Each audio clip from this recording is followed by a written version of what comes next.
Usually when we talk about a medical diagnosis, there's this expectation of total precision. Oh, yeah, like engineering. Exactly. Feels like engineering. You break your arm, the x-ray shows that, that jagged white line, and the doctor just points and says, there it is. That's the problem. Right. It's wonderfully binary. It's either broken or it's not broken. It's clean, visible, and, honestly, it's comforting. Yeah, we inherently prefer things that can be boxed and categorized like that. We absolutely do. But then, you step into the world of human conduct. You step into the realm of our daily choices, our values, the way we treat each other, and suddenly that x-ray machine is just utterly useless. Oh, completely useless. The jagged white lines just disappear into this fog of justifications and, well, consequences. It is the absolute definition of diagnostic muddy waters. Yeah. The moment you ask a human being, why did you do that? Or was that the right thing to do?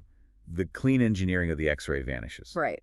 The diagnostic machine for human morality is just broken. So how do we fix it? That's what we're looking at today. We're tearing down Bertrand Russell's foundational work on the elements of ethics to find out. Which is quite the undertaking, I have to say. Oh, it is. But we're going to dive into his philosophical essays to try and build a roadmap for you. And think about the stakes here for a second if you're listening. When you hear the word ethics, what usually pops into your head? For most people, it's a dusty, ancient list of rules. Yeah, it's wagging fingers. Yeah. It's an endless litany of all the things you are not allowed to do. Don't lie, don't steal, don't be selfish. It feels like a cage. A cage of obligations. It's a framework built almost entirely on the threat of punishment or societal shame. But what if we completely flip that assumption on its head?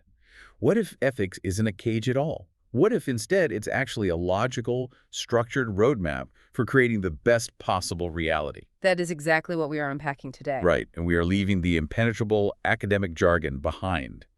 No Latin quizzes today. Thank goodness for that. We are using the messy reality of everyday life to figure out how we define this incredibly slippery word, good, how we actually decide what is right, and how we navigate the moral complexities of living in society without, drowning in anxiety. The ambition of Russell's work here is staggering when you really look at it. He isn't trying to write a self-help manual or tell you how to be polite. No, definitely not. He is attempting to lay down the very tracks upon which all of our moral reasoning runs. He wants to clarify our vision. But before we can even start driving on those tracks, though, we have to figure out what game we're actually playing. Right.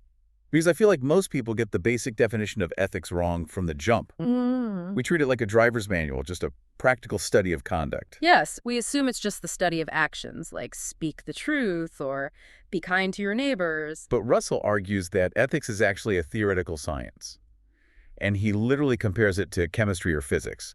And I'm sorry, but my brain immediately rebels against that.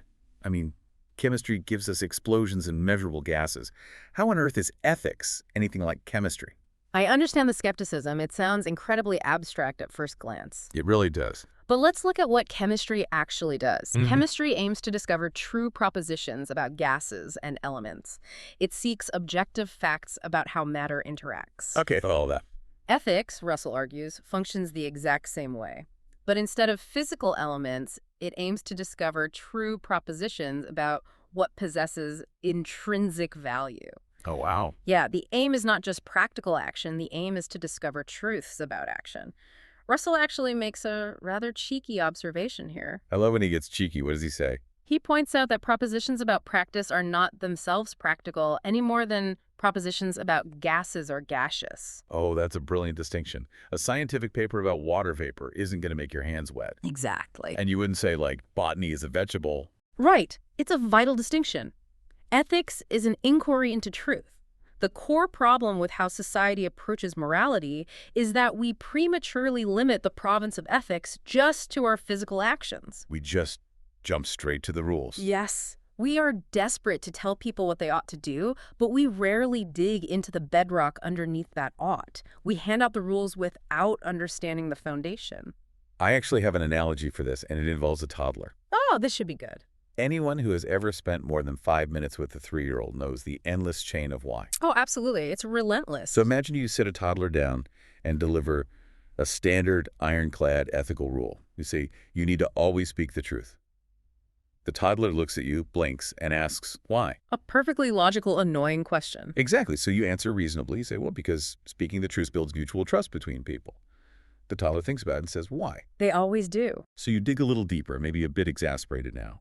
You say, because trust makes society work, it cements friendships, and having friends leads to happiness. And the toddler, unrelenting, asks, why is happiness good? And that specific moment is where the average adult completely loses their patience. The fuse just blows. We snap and say, because it's just ISS, go to your room. Right, because we get incredibly irritated at that specific point. We feel that whatever is true must have a reason, but also that the reason we just gave is so glaringly obvious that it's frankly insulting to be asked for a reason for the reason. Yeah, we feel attacked. But while the plain man gets irritated and shuts down the conversation, the philosopher thrives in that exact space, don't they? The philosopher's entire job is to embody that toddler and keep asking why, as long as reasons can legitimately be demanded. We just have to keep pulling the thread. Exactly. We have to keep following the chain backward until we hit a proposition that is so fundamental, so incredibly simple, that nothing more foundational can be found to deduce it from. That is the bedrock. So if we apply this toddler logic to our daily conduct, how does it actually reframe things for us?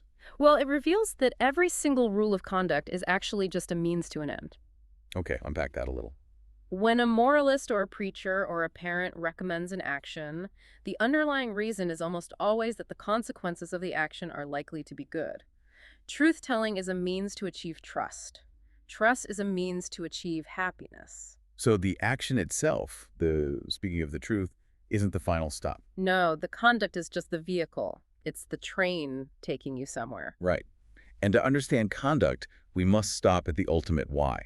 That ultimate destination is the concept of what is good on its own account. Good is the destination.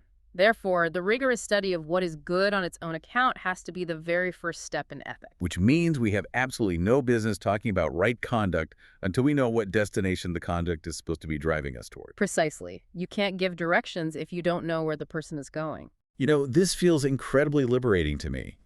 It means you don't have to walk around with a massive, rigid rule book in your head, sweating over whether every tiny action violates some obscure moral code. It shifts the burden entirely. Yeah, you are no longer a subject blindly following a law. You are an architect. You just have to fundamentally understand what possesses intrinsic value. You are aiming for a specific, beautiful result. You are evaluating the world based on what ought to exist. But wait, if good is this ultimate destination, how do we even know what it looks like on a map? That is the big question. Because if everything traces back to this ultimate concept of good, how do we actually define it? When I try to put a definition on it, my mind just goes completely blank. Your mind goes blank because, according to Russell's profound and somewhat startling assertion, good is a simple, indefinable concept. Wait, indefinable? Yes. You simply cannot break it down into simpler parts. I'm sorry, but that sounds like a massive cop-out. A lot of people feel that way initially. I mean, a philosopher writing a foundational text on ethics is telling us that the most important word in the book, good, cannot be defined. It sounds like he's just giving up and saying, it's mysterious, don't worry about it. It sounds like an evasion, I'll grant you that, but it is actually a precise structural claim.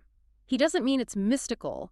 He means it is structurally irreducible. Okay, what does that mean in plain English? Think of it as a fundamental building block of reality. Russell uses an extraordinary analogy here to illustrate this: the color red. The color red, okay. Imagine trying to explain the concept of redness to someone who has been blind since birth, or just trying to define it using a dictionary. You cannot explain redness by defining its components because it doesn't have components. That's true. I could say, well, red is a mixture of loud and soft. Or heavy and light, or square and round. You can't break it down. You can only point. Oh, I see. You point to a red book, a red flower, a stop sign, and you say, these things possess the property of being red. Exactly. You stimulate the imagination to produce the idea, but you cannot construct the idea from other words. Now, contrast that with something you can define. Take a pentagon. Okay, a shape. If someone asks, what do you mean by a pentagon? You can easily give a verbal definition. You say, it is a closed figure with 5 straight sides and 5 internal angles.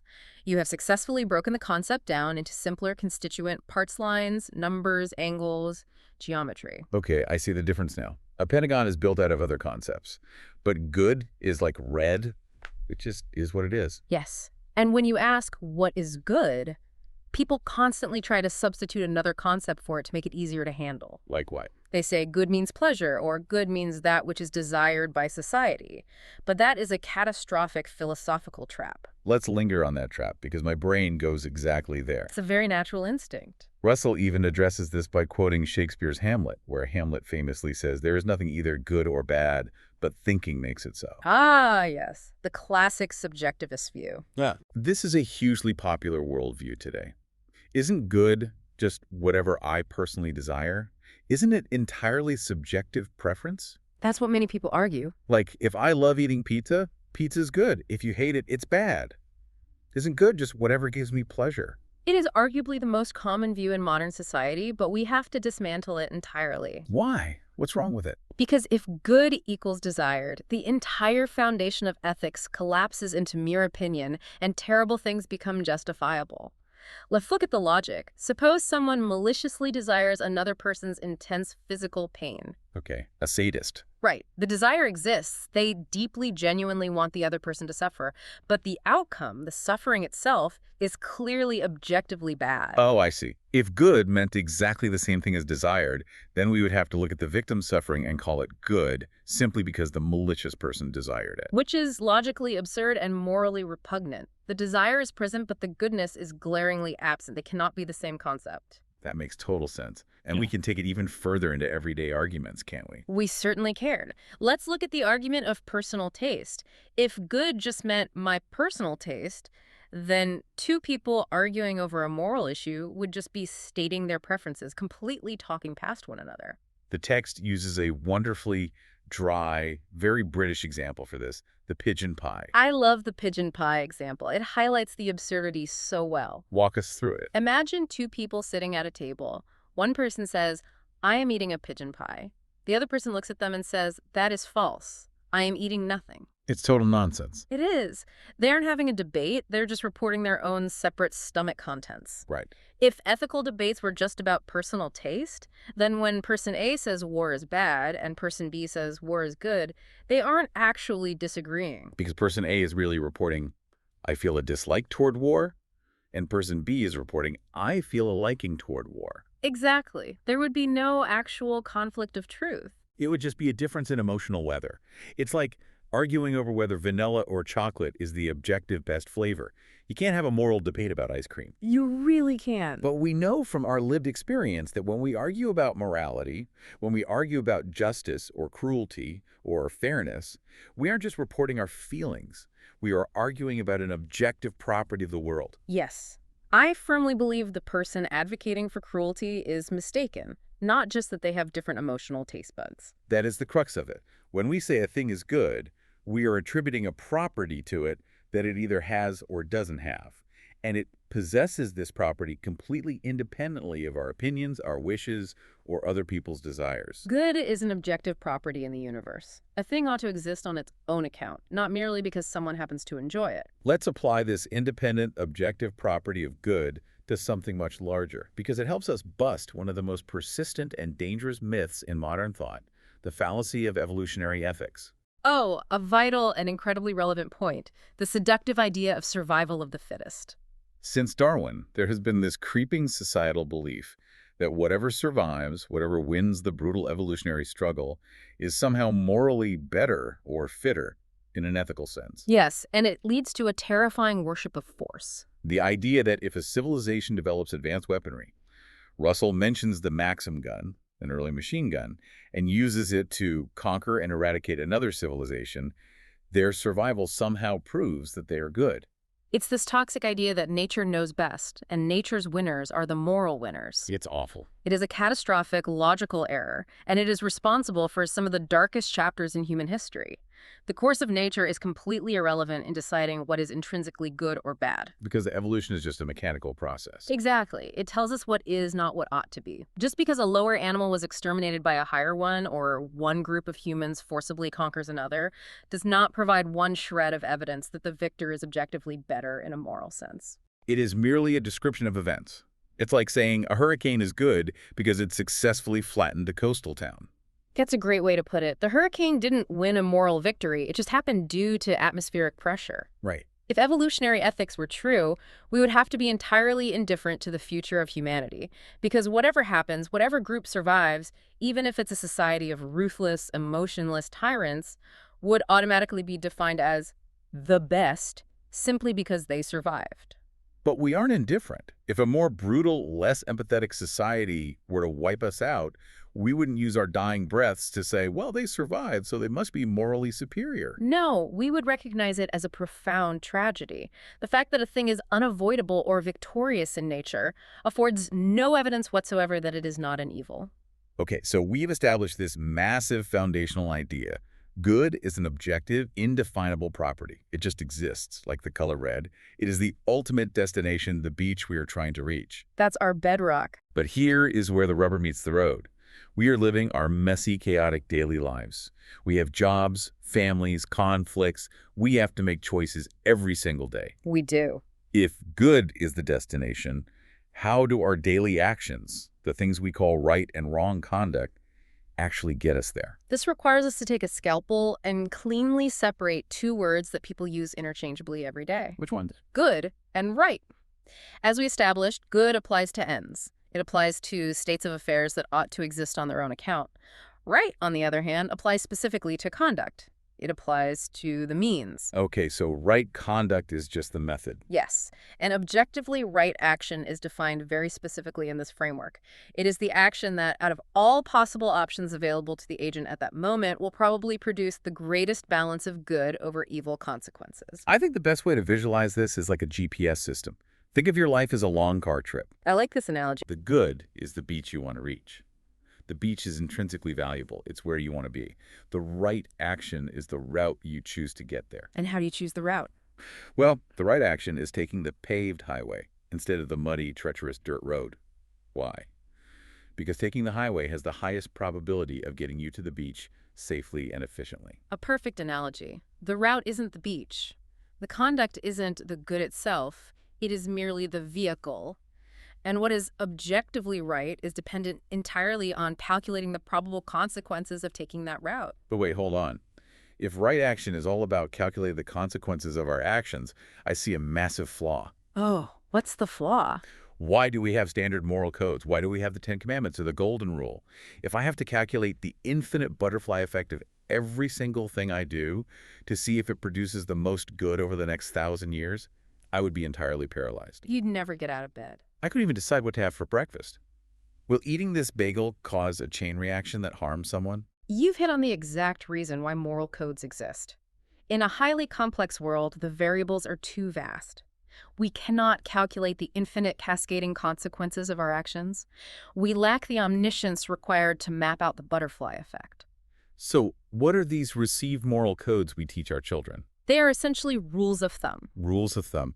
That takes the wholly dogmatic shine right off them, doesn't it? It sounds almost too casual for something like, thou shalt not kill. It strips away the dogmatism, yes, but it makes them profoundly practical and deeply necessary. These precepts, don't steal, don't murder, don't lie, exist because, historically and empirically over thousands of years of human civilization, obeying them usually leads to better consequences than breaking them. Right. A society that generally tells the truth functions better. Exactly. It produces more trust, allows for commerce and deep relationships, and thus generates more happiness than a society of compulsive liars. So when we follow the rules, we aren't submitting to cosmic magic. We are basically playing the odds. That's a good way to frame it. We are saying, I don't know the exact future consequences of lying right now. My GPS doesn't show the traffic 2 miles ahead. But historically, lying ends badly, so I'll stick to the truth as the safest route. It's a method of leading human judgment to approve what is generally objectively right. But this framework also means that these rules are not absolute in a rigid, unbreakable sense. Wait, really? The rules can be broken. There might be a bizarre, extreme edge case where telling a lie actually produces a massive amount of good and prevents an absolute tragedy. In that highly specific scenario, the lie would be the objectively right action because it produced the best consequences. Let's take that a step further, because this changes how we view people in incredibly high-stakes positions. Think about a surgeon or a statesman or a military general. The stakes change the nature of the calculation entirely for them. A surgeon doesn't just act on blind moral rules. If a patient comes in with a severely gangrenous leg, the standard rule, do not cause physical harm or mutilate someone's body, is completely overridden by the surgeon calculating the consequences. Because the surgeon knows that amputating the leg causing immense localized harm will save the patient's life. Exactly. And a statesman has to decide on economic policies that might bankrupt certain industries and cause localized pain in order to save the entire national economy from collapse. They're forced to step outside the simple rules of thumb and act on what policy or treatment will have the best ultimate results. They live constantly in the terrifying world of objective rightness. It highlights a critical point. Whenever a question is complicated and cannot be settled by a simple precept, it becomes glaringly evident that the decision cannot be made except by a deep consideration of consequences. The moral rules of thumb are for everyday driving. The calculation of consequences is for off-road navigation in a storm. So we've got our GPS. We are trying to take the highway to the beach. We are trying to do the right thing to reach the good. But what happens if you follow the GPS perfectly? Okay, what do you mean? You obey the speed limit, you check your blind spots, you follow all the historical rules of thumb and the GPS glitches, and you end up driving your car off a cliff and hurting people. Does that make you a bad person? This is a vital philosophical distinction. We have to separate the concept of a mistake from the concept of a sin. Okay, a mistake versus a sin. We have to draw a hard line between objective rightness and subjective rightness. Let's define those clearly, because getting this wrong leads to a lot of unwarranted guilt for people. We already defined objective rightness. It is the action that actually produces the best results in reality. It is the most fortunate act. What actually happens? Right. But subjective rightness, which we can also call morality, is fundamentally different. A subjectively right action is what the agent sincerely judged to be right after candid thought, regardless of how it actually turned out in reality. The text has this extreme, somewhat dark historical example that perfectly captures this tension. Imagine a dedicated, kind-hearted nurse in the late 19th century. Oh, this is a heavy one. She is caring for a violently sick infant. She uses all her skills, stays up night after night, sacrifices her own health, and miraculously saves the baby's life. Now imagine that baby grows up to be a murderous, genocidal tyrant who causes the suffering of millions of people. It's a stark, terrifying example of the butterfly effect. Objectively, looking at the pure consequences, the most fortunate thing for the world would have been if the infant had not survived the illness. The nurse's action of saving the child had catastrophic objective consequences for humanity. But we don't call the nurse a monster. We don't say she acted immorally. Subjectively, she acted with immense morality. She did what her conscience, after candid thought, told her was her duty as a healer. She made an objective mistake from the perspective of cosmic hindsight, but she absolutely did not commit a sin. That distinction is huge. To be objectively mistaken implies a misjudgment of fact or an inability to see the future. But to sin implies a failure of moral character. Let's bring this down from the historical tyrant level to something highly relatable for you listening. Let's say I'm living with roommates. Yeah. One night, a house fire starts in the kitchen. Okay, scary situation. I wake up, the room is full of smoke, and my impulsive survival instinct completely takes over. I panic, run out the front door, and escape without waking my roommates. I didn't consciously think to warn them and decide not to. I just panicked like an animal. Right, fight or flight. My action objectively had terrible consequences if they get hurt. But am I immoral or just mistaken? This is where the concept of subjective morality demands rigorous honesty. It depends heavily on whether you gave the decision the appropriate amount of reflection. But in a fire, I don't have time to reflect. Exactly. In a sudden, terrifying fire, you don't have time for a philosophical debate. You can't sit on the edge of your bed and weigh the consequences. I'm on the hook. Not entirely. As Russell points out, if you lacked a basic aptitude for courage or consideration that you should have developed through your past choices over the years, you might still be blameworthy. Oh, so my character in that panicked split-second moment is actually the cumulative result of thousands of tiny, seemingly insignificant choices I made in the years before the fire. Precisely. If you have spent your entire adult life being profoundly selfish, avoiding discomfort, and never practicing empathy, and that deeply ingrained selfishness dictates your panic response in the fire, your lack of reflection in the moment doesn't completely excuse you. Wow. A truly moral act is one the agent would judge to be right after an appropriate amount of candid, unbiased thought. If the act requires impulsive action, like running into a burning building to save a stranger, we judge whether that brave impulse springs from a character that deep reflection would approve of. So it's not just about what flashes through your mind in the split second. It's about the mental and emotional architecture you've built up to that split second. Yes, and we must emphasize the word candid. Candid thought. If a person argues themselves into a belief that what they wish to do is right, if they invent elaborate excuses saying, I have to take revenge on my coworker to teach him a lesson for the good of the company, when really they just desire the cruelty of revenge, that self-deception does not make the act subjectively right. You're just lying to yourself. True subjective morality requires candid, honest thought, not self-justifying rationalization. You cannot lie to yourself and claim subjective rightness. But this brings up a massive, terrifying philosophical elephant in the room. My brain is spinning a bit here. What's the issue? If my past habits and my psychology and my environment dictate how I react in a house fire, if my choices are just the cumulative result of previous events molding my brain over decades, do I even have a choice? Are we just pre-programmed robots playing out a script? We have arrived at the great unavoidable collision determinism versus free will. You cannot talk about ethics without facing this. Let's define the term so everyone is on the same page.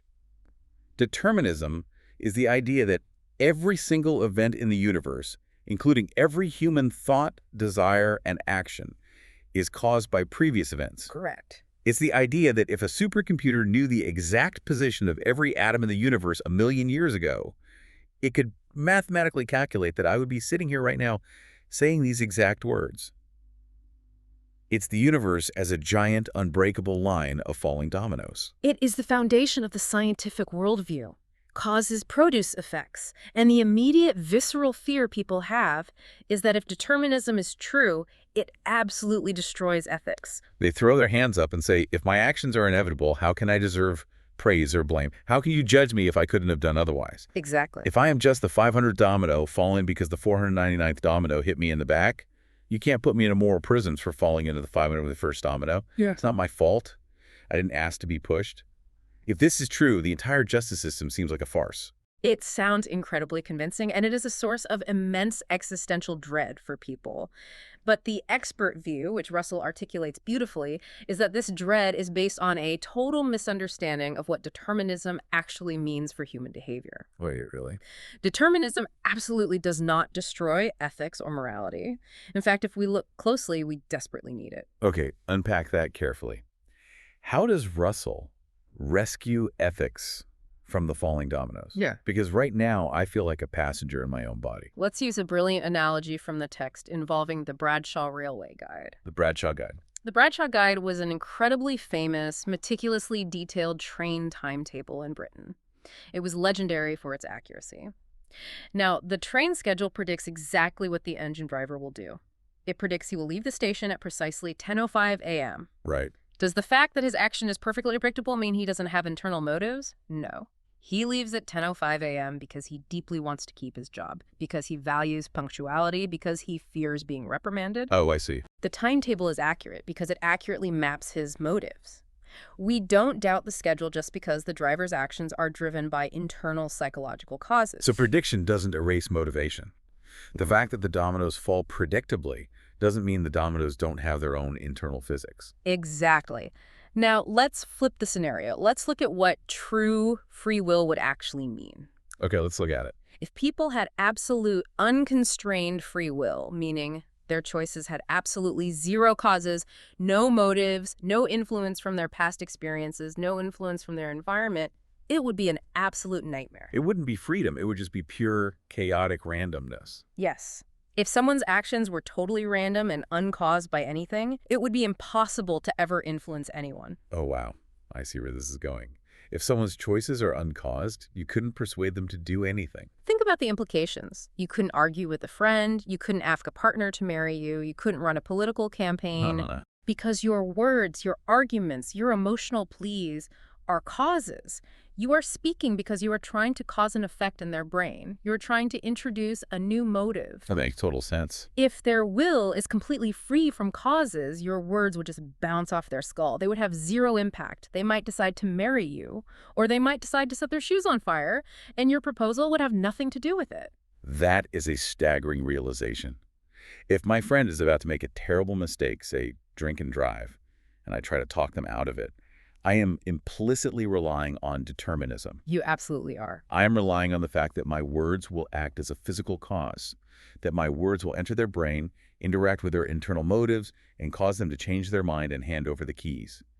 If they had pure free will, my words would be useless air. Therefore, determinism is actually required for ethics, persuasion, and society to exist. That completely flips the script. We praise and blame people based on how they exercise choice among the alternatives they can think of.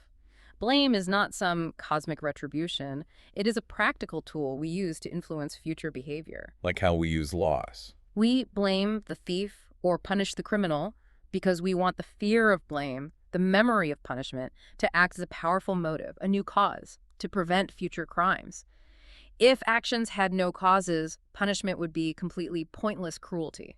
So we praise and blame because we are trying to be the domino that pushes someone in a better direction. We are actively inserting ourselves into the causal chain. Yes. The options are still there in front of you. You deliberate, you weigh the pros and cons, but your deliberation is driven by your motives. And determinism just says that your decision will ultimately be the effect of those motives. It doesn't mean you don't choose. It just means your choice has a reason. Exactly. Okay, that actually resolves a lot of the dread for me. It rescues ethics from randomness. It makes me feel like an active participant in the chain reaction again. It is empowering, in a way. But wait, if our choices are always driven by our motives, and our motives are entirely internal to our own brains, doesn't that logically mean our only real motive is just looking out for ourselves? Yeah. Are we just biological machines programmed to seek our own satisfaction? You're hitting on the core problem that arises next. This is the theory of psychological egoism. Psychological egoism. It is a deeply cynical belief that humans only ever act to secure their own good or their own pleasure. Even when we seem to be doing something incredibly kind or selfless, the egoist argues we are secretly just doing it for a hidden selfish payoff. I feel like modern pop psychology leans so heavily into this. People love to sound smart by saying there's no such thing as a truly selfless good deed. Right. Let's take an everyday example. Let's say I sacrifice my entire Saturday. I don't sleep in. I spend 10 grueling hours hauling heavy boxes up 3 flights of stairs in the summer heat to help a friend move into a new apartment. That's awful. My back aches. I'm exhausted. My weekend is gone. But at the end of the day, sitting on the floor with a warm slice of pizza, I feel this intense glow of pride. I feel happy that I helped my friend. A classic scenario. The psychological egoist would point a finger at me and say, aha, you didn't do it for your friend. You only did it for that dopamine hit at the end of the day.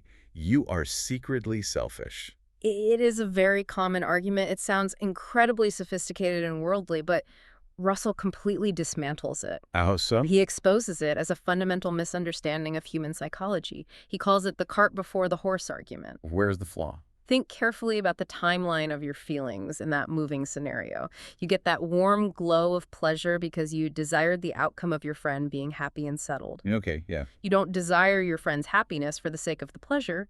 The desire for something outside yourself comes first. Oh, I see the sequence now. If I didn't already care deeply about my friend, if they were a stranger I hated, hauling their boxes wouldn't give me any pleasure at all. Not a bit.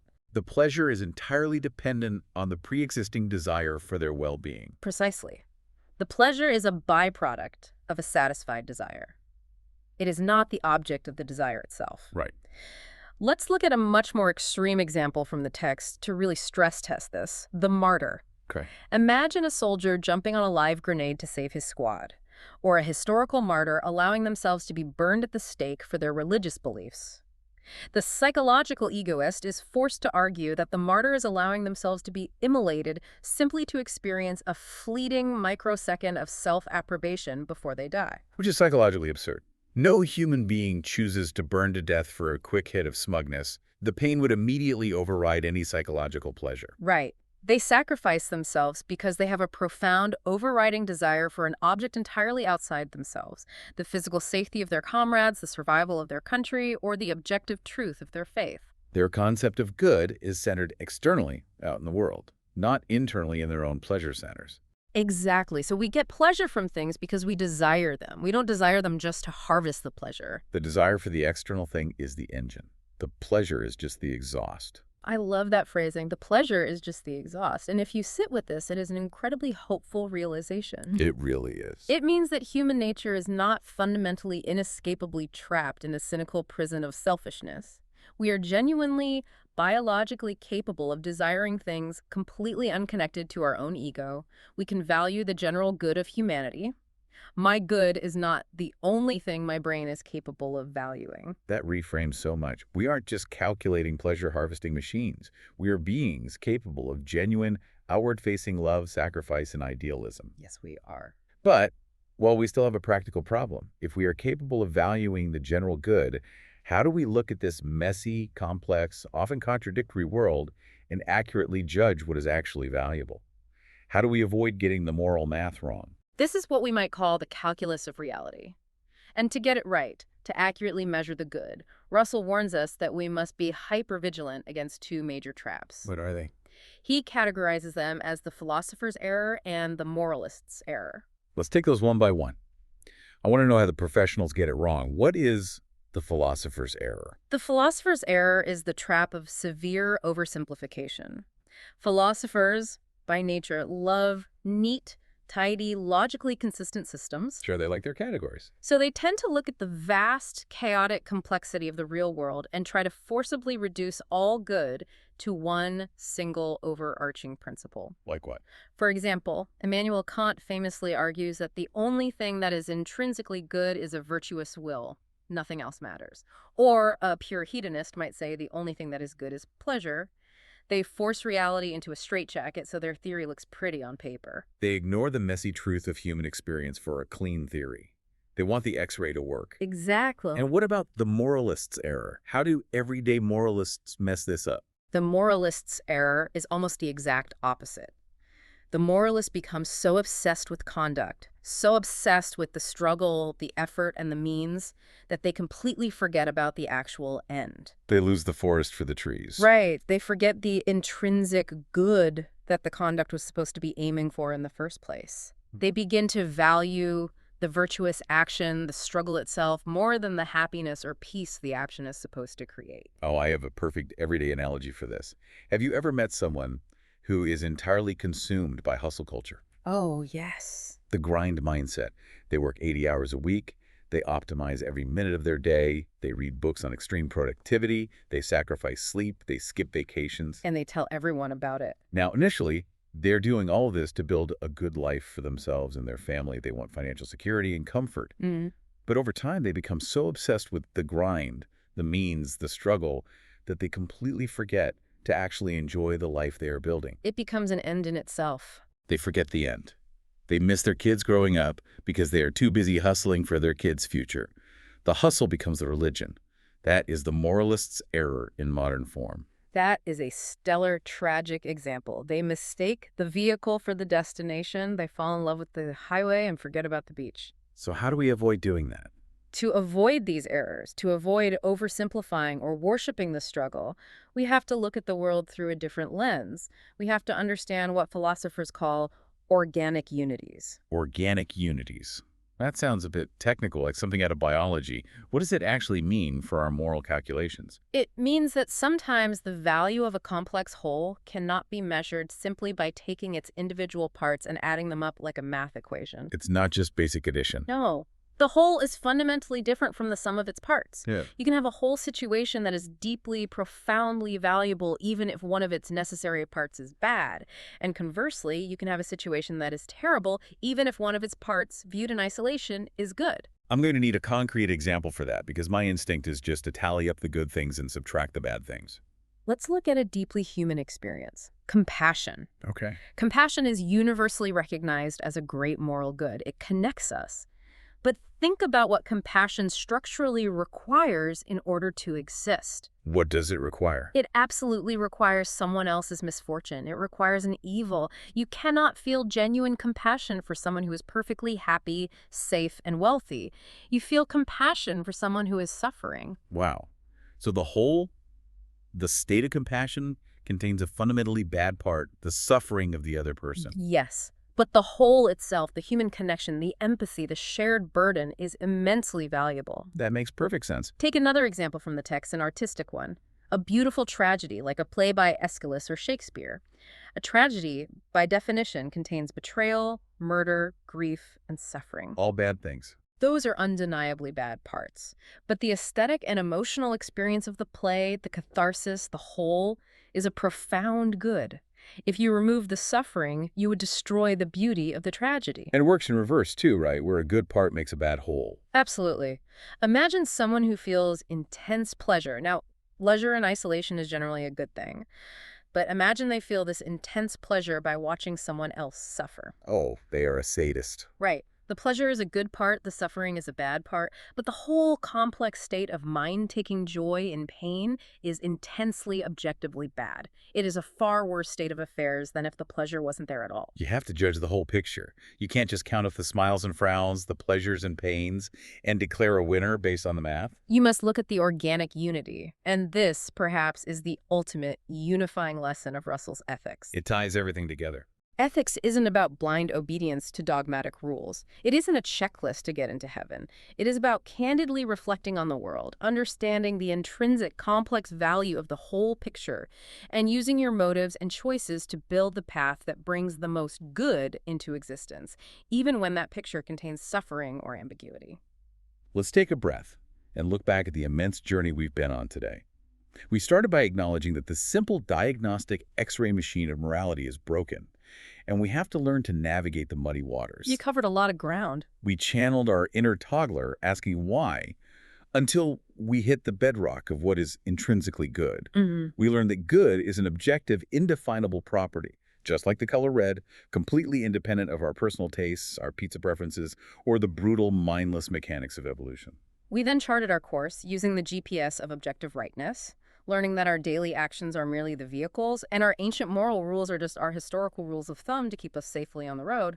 We survived the burning house of subjective morality, realizing that our character, built over a lifetime of choices, and our candid reflection determine our true moral blameworthiness, separating mistakes from sins. We embraced the seemingly terrifying concept of falling dominoes and determinism, discovering that predictability isn't a cage, it is actually the very mechanism that makes persuasion, change, and ethics possible in the first place.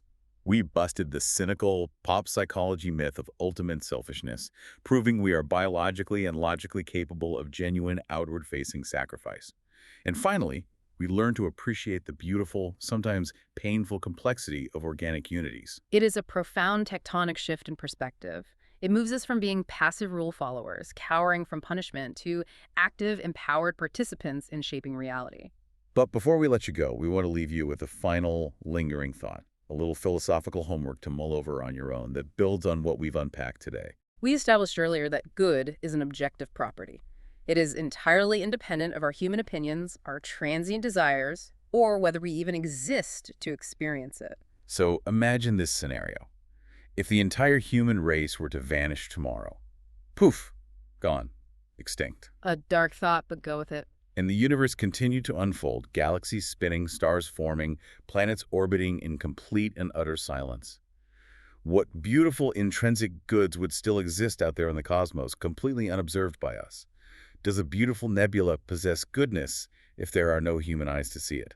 It's a deeply humbling thought. It reminds us that we are not the sole center of value in the universe, but merely lucky, temporary participants in it. Thank you so much for joining us on this deep dive. We hope this exploration of Russell's framework encourages you to view your daily choices not as heavy burdens of obligation, not as a stressful checklist of things to avoid, but as active, creative tools. You are the architect. You are actively sculpting the good in the world with every decision.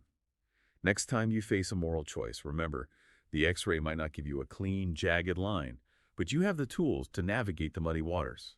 Until next time.